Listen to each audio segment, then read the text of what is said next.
Tennessee Republican Congresswoman Marsha Blackburn represents a large military constituency around Fort Campbell. Congresswoman, pleased to have you here. Welcome. Thank you. Good to be with you. You're leaning no.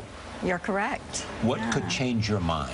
Well, I'm going to wait until Monday and get the detailed intelligence briefing and look at all that they're working toward. And what we have to know is what the president is going to do to define this mission, to clearly articulate how he is going to implement this. But what does he have to say to convince you it's the right thing to do? I want to see actionable intelligence and see what they have, what they bring forward in the classified briefing. I want him to define this mission.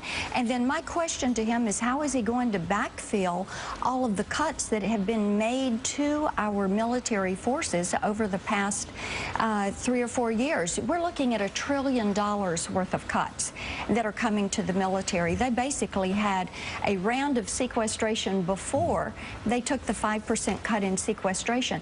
So we have sent them into Afghanistan for a surge with less money, then Libya, then Egypt, now Syria, and it's all being done with less resources. Congresswoman, it is true that these sequestration cuts have hurt the military deeply. Yes. The Republicans in Congress and the president agreed to those jointly, so they are both responsible for that. You represent Fort Campbell, and that gives you a unique perspective on this. What do you hear from military families? What I'm hearing from a lot of the families and the retirees is that they are tired. They have faced a lot of deployment. From those that are the military retirees, they're saying, look, we need the commander-in-chief to articulate the way forward on this. But Congressman, you heard they say no boots on the ground in Syria. They are saying no boots on the ground, but what we have seen happen is a fumbling, if you will, of some of the processes in Afghanistan, questions surrounding Libya, questions surrounding Egypt,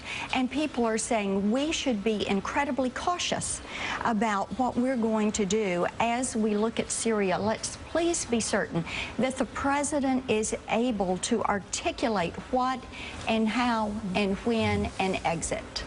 Yesterday, Senator Kerry said the world is watching. The decision that you make is just as important. What the decision you make and how you make it. Are you feeling pressure here? Because many people were told yesterday, vote your conscience. Do not, this is not a political issue.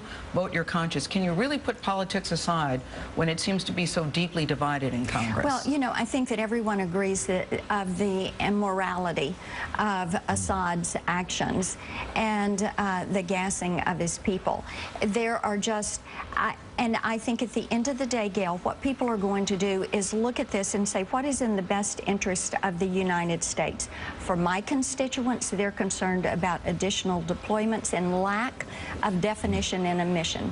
There are 2 points. The administration and others say that if, in fact, you don't do something, that Assad will use chemical weapons again, and 2, if you don't do something, the Iranians will take that as a clue that they can go ahead with nuclear weapons.